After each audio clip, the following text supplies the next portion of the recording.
Good morning, everyone. Shavua Tov. This week we begin reading the Torah portion of Shalach. It's the tragic and remarkable story of the 12 spies that were sent by the Jewish people to scout out the land of Israel.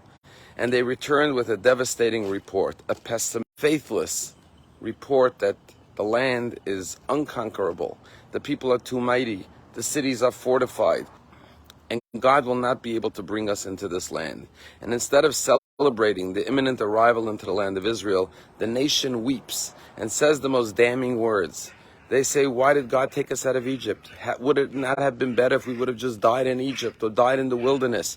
Let us turn around. Let's make a U-turn and go back to Egypt.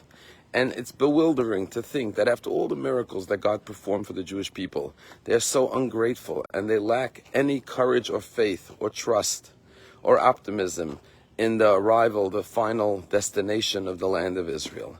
And we often wonder, how could this generation be so blind to the tremendous gift that God gave them of freedom and turn their backs on God? And just this week I had an experience that opened my eyes. I was flying from New York back to West Palm Beach on Thursday afternoon.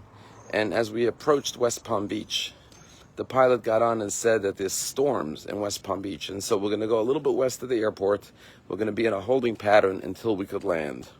About 10-15 minutes later, the pilot got onto the plane, onto the loudspeaker, and said, unfortunately, the weather in West Palm Beach is not cooperating. So we're being directed down to Fort Lauderdale, and the plane will land in Fort Lauderdale. And you should have heard the gasp, the cry from all the passengers, like the most terrible news had befallen them.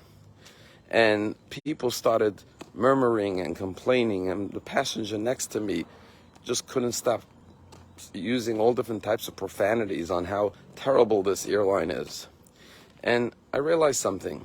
Here we just flew 30,000 feet in the air in a metal tube, and we went at 500 miles an hour, and we took a quick 2.5-hour flight from LaGuardia to West Palm Beach. Instead of being grateful that we're safe, that the plane landed safely, everyone's alive, and we just experienced a modern day miracle, what did people do? They got upset about a little minor delay and inconvenience. And that's what happened with the generation in the wilderness. Instead of focusing on the overall majestic miracle of biblical proportions, of the redemption from Egypt and the 10 plagues and the splitting of the sea, they focused on little insecurities. And we see this throughout the 40 years. They complain about the food, and they want meat, and they're not happy about this, and they're not happy about that. And I realize it's not just them, it's all of us, unfortunately.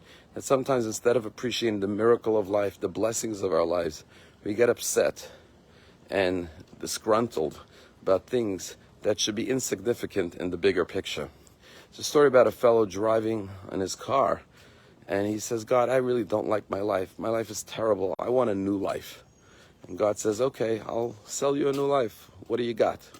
He says, well, I only have $20 in my pocket. God says, great, that's the price of a brand new life. He says, God, if I give you my $20, how am I going to put gas in my car? And God says, oh, you have a car too. Then the price for a new life is $20 and your car. He says, God, if I give you my car, how am I going to get to work? And God says, oh, you have a job too. So the price for a new life is $20, your car, and your job. He says, God, if I give you my job, how am I going to pay my mortgage? God says, oh, you have a house too. Then the price for a new life is $20, your car, your job, and your house. He says, God, if I give you my house, where are my wife and kids going to live? God says, oh, you have a wife and kids too.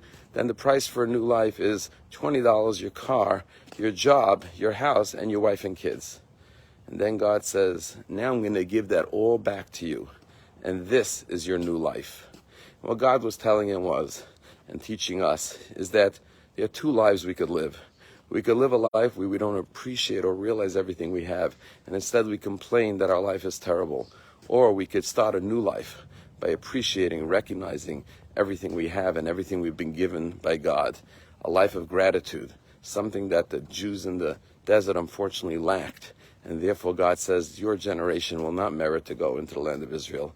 Only your children, who will learn the lesson of gratitude, will merit the promised land. If we want to reach the promised land in our personal lives, we have to start the journey of gratitude. Have a wonderful day.